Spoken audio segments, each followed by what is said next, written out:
जय गुरु जी, शुक्राना गुरु जी, अनंतम अनंतम शुक्राना गुरु जी। गुरु जी के चरणों में कोटि कोटि प्रणाम। संगत जी, आई होप कि आप सब गुरु जी की ब्लेसिंग से, उनकी असीम कृपा से बहुत ही अच्छे होंगे और अपनी लाइफ में बहुत अच्छा कर रहे होंगे। संगत जी, अगर आप फर्स्ट टाइम सत्संग सुन रहे हैं और चैनल पर नए हैं तो प्लीज़ चैनल को सब्सक्राइब कर दें और बेल आइकन को प्रेस कर दें, जिससे ऐसे ही गुरु जी के प्यारे प्यारे सत्संग आपको सुनने को मिले। और जब भी कोई नया सत्संग चैनल पर पोस्ट किया जाएगा तो आपको नोटिफिकेशन आ जाएगा। संगत जी, अगर आप अपना सत्संग मेरे साथ शेयर करना चाहते हैं तो वीडियो के डिस्क्रिप्शन बॉक्स में मैंने अपनी ईमेल आईडी दे दी है और मैंने अपना व्हाट्सएप नंबर भी दे दिया है।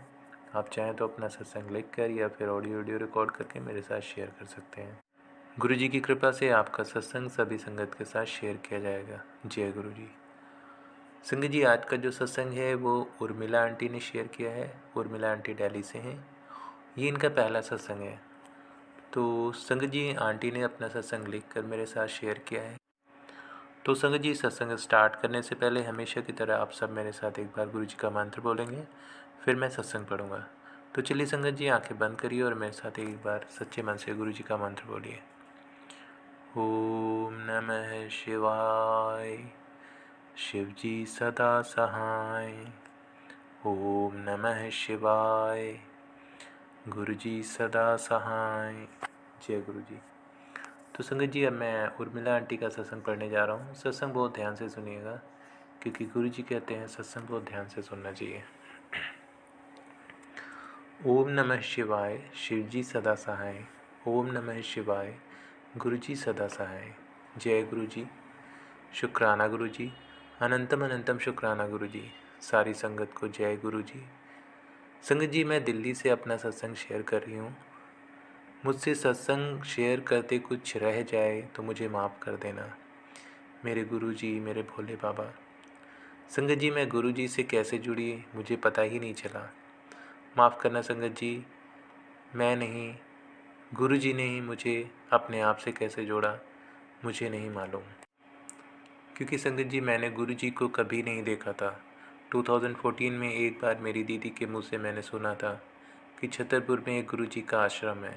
वहाँ बहुत ही अच्छा लगा जाना, पर मैंने उस वक्त उस बात पर कभी ध्यान नहीं दिया संगत जी, क्योंकि मुझे बाबा से मिलना पसंद नहीं था। मुझे माफ़ करना संगत जी।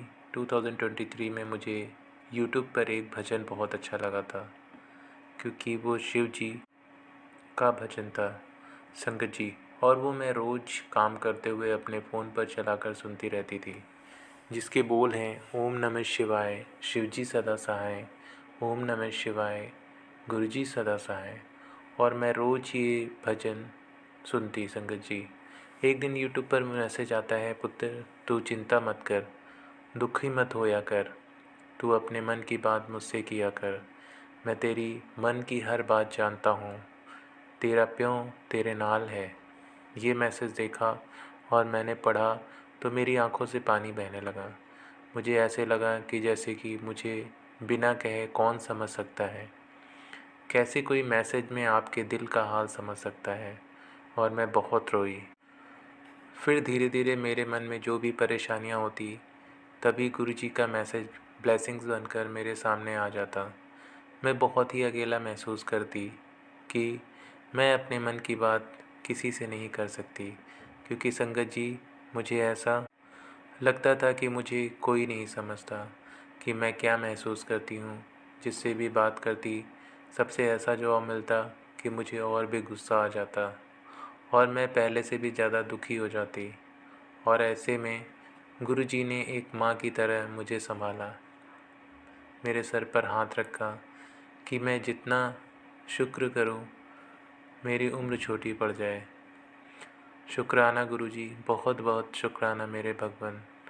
एक दिन मैंने अपने पति अंकल जी को गुरु जी का मैसेज दिखाया कि देखो, जो बात मैं आपसे चाहती हूँ कि आप मेरी भावनाओं को समझो, वो गुरु जी दूर बैठे कैसे मेरे मन को सुकून और शांति देते हैं। इन्होंने देखा कि बात तो बिल्कुल सही है।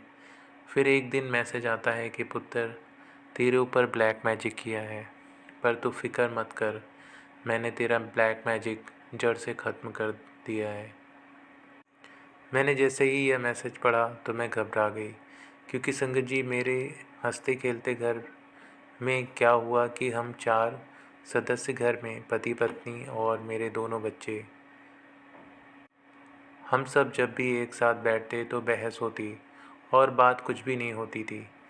ये सबसे मैं और मेरे अंकल जी बहुत दुखी रहते थे, और हमें भी महसूस होता था कि कुछ तो गलत हो रहा है। संगत जी ये तो गुरु जी ही जानते थे कि कौन क्या कर रहा है। बस मेरी यही प्रार्थना है गुरु पास से कि वो हमारे परिवार पर हमेशा अपना हाथ बनाए रखें। गुरु जी मुझसे जाने अनजाने में कोई गलती हो जाए तो मुझे माफ़ कर देना गुरुपा। मेरा सत्संग बहुत बड़ा है संगत जी, क्योंकि संगत जी मेरे साथ गुरु जी के जो चमत्कार हुए हैं मैं शब्दों में कैसे बयां करूं। मेरे गुरु मेरे गुरु जी की दया का, उनका आशीर्वाद का बखान मैं कैसे करूं। संगत जी एक दिन मैंने अपने अंकल जी से कहा कि मुझे बड़े मंदिर ले चलो, मेरा बहुत मन है। संगत जी उस वक्त मैं 16 सोमवार के व्रत कर रही थी।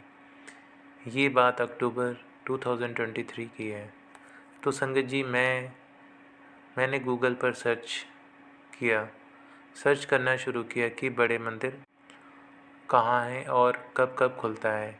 फिर मैंने सोमवार का दिन चुना कि सोमवार को चलेंगे, परंतु संगत जी मेरे अंकल जी ने कहा कि सोमवार को तो नहीं जा सकूँगा, क्योंकि मुझे मार्केट जाना है। संगत जी कुछ बात तो मैं भूल भी गई हूँ, फिर भी गुरु जी की आज्ञा से मैं ये सत्संग शेयर कर रही हूँ। संगत जी 29 अक्टूबर 2023 को मेरे बड़े बेटे का जन्मदिन था। उस दिन हमने उसका जन्मदिन मनाया। संगत जी मेरे पति की छाती में रात को दर्द जकड़न होने लगी। हमने सोचा गुरु जी की ठंड के कारण शायद छाती जकड़ गई होगी, परंतु संगत जी मेरे परिवार पर बहुत बड़ा संकट आया। 31 नवंबर 2023 को इनको रात के 3 बजे बहुत तेज़ दर्द हो रहा था और बड़े बेटे के साथ हॉस्पिटल गए संगत जी, और वहाँ पता चला कि इनको माइनर अटैक आ चुका है। वहाँ हॉस्पिटल वालों ने इन्हें पंत में रेफ़र कर दिया। वहाँ मैं लगातार गुरु जी का मंत्र जाप करती रही। मैं बहुत घबरा रही थी। वहाँ के डॉक्टर ने एंजियोग्राफी की तो पता चला कि इनकी 2 आर्टरीज़ 100% ब्लॉक हैं और एक 50% ब्लॉक है। डॉक्टर्स ने कह दिया था कि 6 या 7 स्टेंट डलेंगे, परंतु इसमें रिस्क है, फिर बाईपास करनी पड़ सकती है। संगत जी हमें वहाँ सोचने का टाइम दिया और छुट्टी दे दी, इनकी मेडिसिन चालू कर दी। संगत जी हम घर आ गए। मेरे अंकल नहीं चाहते थे कि इनका ऑपरेशन हो। मैंने गुरु जी से प्रार्थना करी कि हे प्रभु, अब आप ही देखो, हमें नहीं पता कि हम क्या करें क्या ना करें। समझ नहीं आ रहा था, क्योंकि इन्हें बहुत बड़ा धक्का लगा कि जो इंसान सुबह नियम पूर्वक अपने रूटीन फॉलो करता है और हर महीने बांके बिहारी मंदिर जाना और गोवर्धन महाराज की परिक्रमा करता है, कभी कुछ भी नहीं हुआ, अचानक से ये सब कैसे हो सकता है। तो बार बार मन में यही ख्याल आता है कि किसी ने कुछ किया है। चलो फिर संगत जी रात को मेरे रिलेटिव की कॉल आती है। वो कहते हैं कि देख बहन, एक जगह तो वहाँ सुबह जाना, वहाँ ये टेस्ट करवाना। डॉक्टर से मेरी बात भी करवाई कि बिना ऑपरेशन के वो ठीक कर सकते हैं। हम बहुत खुश थे कि भगवान हमारे साथ हैं। लेकिन संगत जी फिर से रात को 3 बजे इनको पेन होना शुरू हो गया और हमें इनको हॉस्पिटलाइज़ कराना पड़ा सफदरजंग हॉस्पिटल में। संगत जी मैं बहुत घबराई हुई थी, परंतु संगत जी गुरु जी की ब्लेसिंग थी कि पुत्र तू घबरा मत, मैं तेरे साथ हमेशा हाँ, तेरा बाल भी बांका नहीं होगा, मैं तेरे सुहाग की रक्षा खुद कर रहा हूँ।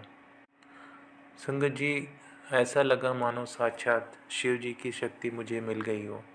संगत जी हमारे पास ज़्यादा पैसे भी नहीं थे संगत जी, लेकिन गुरु कृपा से मेरे अकाउंट में मेरे पापा ने अपने आप ही रुपए भेज दिए। संगत जी और कहा कि तू पैसों की चिंता मत कर बेटा, जो भी होगा मैं देख लूँगा। संगत जी मुझे मांगना अच्छा नहीं लगता, पर गुरुपा की कृपा से ना मुझे पता नहीं बहुत हिम्मत मिल गई। संगत जी मेरे अंकल जी को एडमिट कर लिया गया और सारे काम फटाफट हो गए। इनकी रिपोर्ट देखकर डॉक्टर्स कहने लगे कि स्टेंट में भी रिस्क है और बाईपास सर्जरी में भी रिस्क है, तो डॉक्टर्स भी इनका केस लेने में आनाकानी कर रहे थे। संगत जी वो टाइम पीरियड चल रहा था ना, कि हम बता नहीं सकते संगत जी कि हमारी क्या हालत थी। बच्चे भी बेचारे ऐसी सिचुएशन से गुज़र रहे थे। मेरे जो रिलेटिव्स थे, कोई कहता मेदांता में ले चलो, कोई कहता बालाजी में, तो हम डिसीज़न नहीं ले पा रहे थे कि क्या सही है और क्या गलत। मैंने अपने जेठ अंकल जी से पूछा, भाई साहब हम बच्चे हैं, हम नहीं समझ पा रहे हैं कि क्या करें, अब आप ही बताओ कि क्या करना चाहिए। लेकिन उन्होंने अपनी कोई राय हमें नहीं दी, शायद इसलिए कि कहीं ना कहीं वो भी डर रहे थे कि अगर मैंने कोई एडवाइस दी और कुछ गलत हो गया तो सब मुझे ही कहेंगे। लेकिन फिर संगत जी मैंने एक साइड में कुर्सी पर मैं बैठ गई, आंखें बंद की और अपने भगवान से प्रार्थना की कि मेरा मार्गदर्शन करें। फिर कुछ देर बाद मेरे मन में अपने आप ही ये बात आई कि जाको राखे साइयाँ मार सके न कोई, बाल न बांका कर सके तो जग बैरी होए। बस फिर भगवान पर भरोसा रखकर मैंने ये फ़ैसला किया कि ऑपरेशन सफदरजंग में ही होगा, बाकी सब मेरे भगवान के हाथ में है। फिर संगत जी इनको आईसीयू में भर्ती किया और इनका बीपी नॉर्मल करने लगे। और भी काफ़ी चीज़ें डॉक्टर्स ने अपने हिसाब से ऑपरेशन के लिए मेरे अंकल जी को तैयार करने लगे। संगत जी 3 से 4 दिन बीत गए और अभी तक ऑपरेशन नहीं हो रहा था। और तो और डॉक्टर्स ने इनका ऑपरेशन 10-15 दिनों के बाद करने का फ़ैसला किया और इनको वार्ड में शिफ्ट कर दिया। संगत जी अब हम डर गए कि इनकी तबीयत ख़राब हो रही है, बीपी भी बढ़ रहा है, अब क्या करें। मैं बहुत जल्दी होपलेस हो जाती हूँ। मैं चुपचाप गुरुजी का मंत्र जाप करने लगी क्योंकि मैं कुछ नहीं कर सकती थी। शाम को डॉक्टर्स आए और इनको देखकर वापस जाने लगे, तो मेरे बेटे ने अपने पापा की सारी कंडीशन डॉक्टर्स को बताई। तो गुरुजी की दया से इनको वापस आईसीयू ले गए ताकि इनको अच्छा ट्रीटमेंट मिल सके। मेरा दिन रात हर वक्त मेरे मन में गुरु मंत्र जाप चल रहा था, यहाँ तक कि नींदों में भी मंत्र जाप चल रहा था। मेट्रो में 2 घंटे का रोज़ आना जाना करती थी। इतनी हिम्मत मेरे अंदर आई, ये सब मेरे प्रभु की ही ताकत थी, जिसके सहारे मेरा ये बुरा वक्त निकल रहा था। फिर संगत जी जो ऑपरेशन डॉक्टर्स ने 15 दिनों के लिए टाल दिया था, रात को अचानक कहा कि क्या आपने ब्लड जमा कर दिया है, ऑपरेशन परसों होगा। हमने कहा कि नहीं, क्योंकि हमें लगा कि ऑपरेशन 15 दिनों बाद होगा। डॉक्टर्स ने कहा कि ब्लड बैंक में कल 1 बजे तक का टाइम है, आप 6 यूनिट जमा करवा दीजिए, तभी ऑपरेशन होगा। अब संगत जी अचानक से ब्लड जमा कराना बड़ी टेंशन थी, वो भी 1 बजे तक ही। परंतु बाबा की कृपा से बेटे ने अपने दोस्तों को बोला और संगत जी आप यकीन नहीं करोगे कि 6 की जगह 8 यूनिट हो गई थी। और डॉक्टर्स ने स्पेशल हमारे लिए ब्लड बैंक वालों को 3 बजे तक ब्लड लेने का बोल दिया था। संगत जी 2 घंटे बढ़ा दिए थे। संगत जी ये सब काम बच्चे कर रहे थे, मैं सिर्फ बेंच पर बैठकर जाप कर रही थी। संगत जी फिर इनका ऑपरेशन 10 नवंबर 2023 धनतेरस के दिन तय हुआ और सुबह 8 बजे इनको अंदर ले गए। संगत जी रात को 8 बजे तक हमें कोई खबर नहीं कि क्या हो रहा है क्या नहीं, एक भी पल बैठा नहीं जा रहा था। किसी से बात करने का मन नहीं था।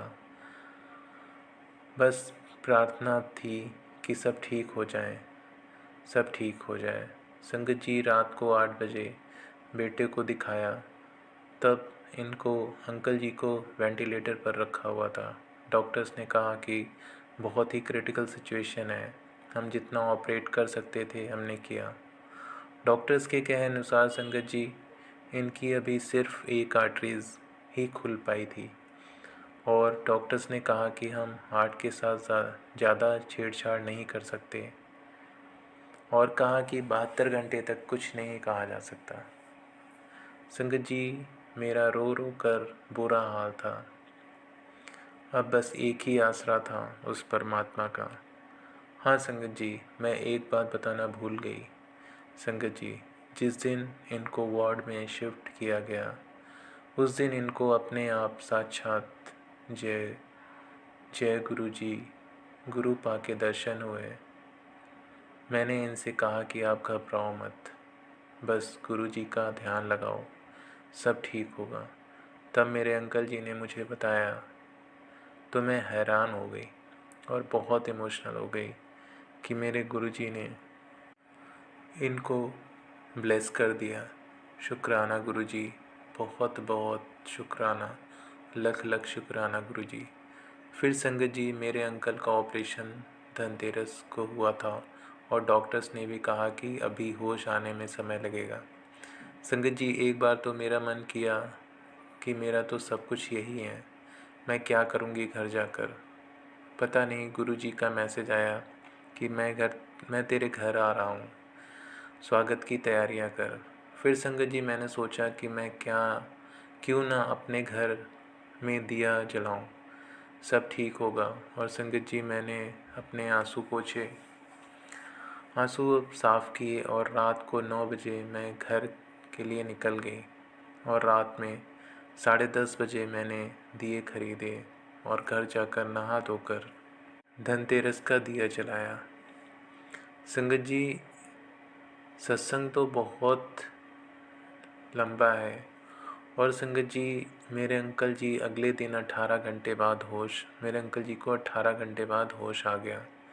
सब गुरु जी की कृपा है। संगत जी, इन सारे दुखों की घड़ी में मेरा हाथ मेरे गुरु परमेश्वर ने पकड़ा और संभाला है। गुरु जी का अनंतम अनंतम शुक्राना, मेरा लख लख शुक्राना। गुरुपा सारी संगत पर अपनी मेहर करें, सबको ब्लेस करते रहें। संगत जी, ये मेरा पहला सत्संग है। मुझसे गुरुपा जो लिखवा रहे हैं मैं वो ही लिख रही हूँ। मुझसे गलती हो गई हो तो मुझे माफ़ करना मेरे गुरु जी। संगत जी, गुरुपा बस मेरे अंकल को जल्द से जल्द ठीक कर दें, मुझे विश्वास है। जय गुरु जी, शुक्राना गुरु जी, अनंतम अनंतम शुक्राना गुरु जी।